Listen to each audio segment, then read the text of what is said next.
नमस्कार भाई दोस्तों। जितनी जल्दी इन अंधभक्तों से दूरी बना लोगे ना, उतना ही ज्यादा फायदे में रहोगे। इन लोगों ने उन लोगों को भी फंसवा दिया जिन्होंने कभी सपने में भी नहीं सोचा था कि हमारे साथ ऐसा भी हो सकता है।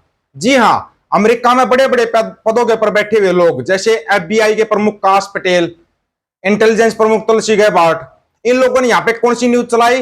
ये देखो, भारतीय मूल के इतने बड़े पदों के ऊपर बैठे हो अपने गुजरात मूल के काश पटेल, फंसवा दिया बेचारे को। अबे गुजराती सब अच्छे तो वैसे ही चिढ़ता अमेरिका, और तुमने गुजरात मूल का बता दिया इसको, काश पटेल को। अच्छा भला राइट हैंड था वो डोंटू साहब का, लेकिन डोंटू साहब ने जब सुना ना कि भाई तो गुजराती है, तो उनका माथा ठनका। भाई गुजराती है तो इसका इलाज करो, क्योंकि गुजराती ठीक नहीं होते। कितने ही केस हो चुके हैं गुजरातियों के अमेरिका के अंदर, जबकि अमेरिका के अंदर स्पेशल लिस्ट जारी की गई गुजरातियों के लिए।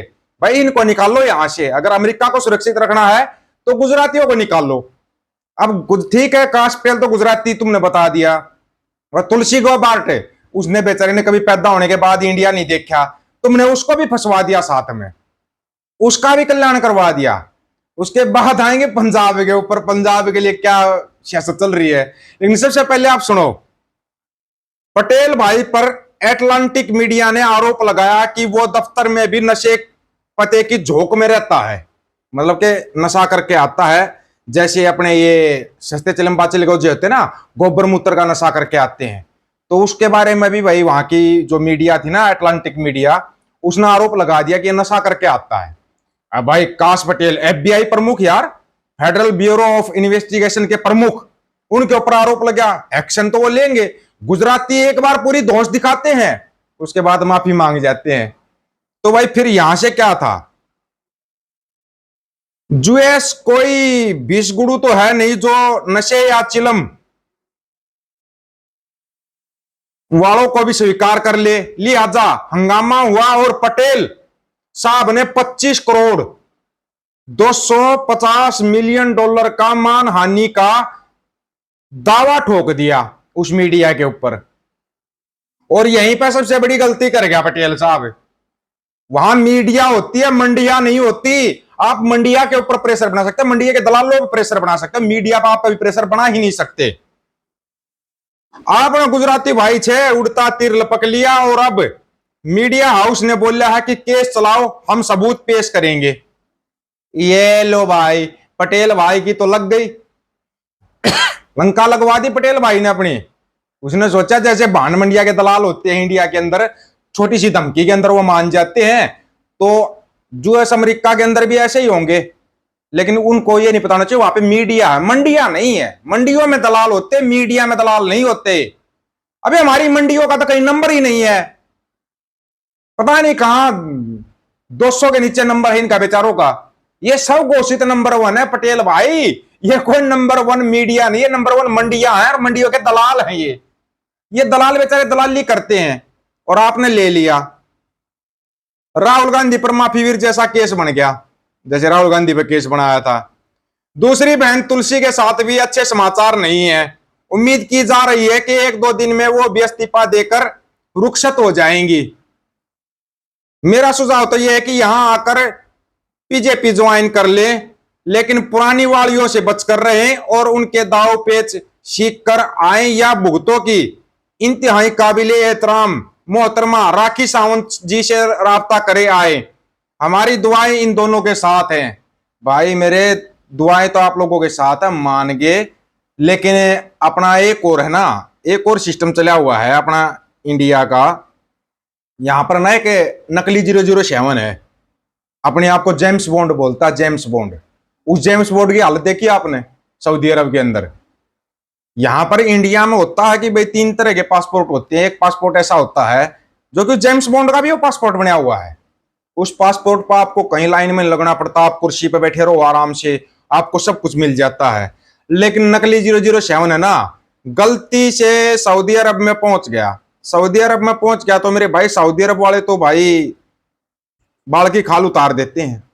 अब सबसे पहले तो आप ये सुनो, अपने यहाँ पे 3 पासपोर्ट होते हैं, कौन कौन से हैं, ठीक है ना। जब तक आपको उनको नहीं पता आप लगेगा तो आपको पता कैसे लगेगा? पहला होता है ब्राउन कलर, इसे डिप्लोमेटिक्स पासपोर्ट भी कहते हैं, और विश्व भर में डिप्लोमेटिक्स पासपोर्ट धारक को विशेष सम्मान दिया जाता है।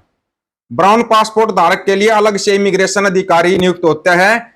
अतिथि को लाइन में नहीं लगना पड़ता। कागजी कार्रवाई स्कैनिंग तक वो सोफे पर बैठे रहते हैं। अंत में केवल चंद सेकंड के लिए कैमरे के सामने खड़े होते हैं और थैंक यू बोलकर निकल जाते हैं।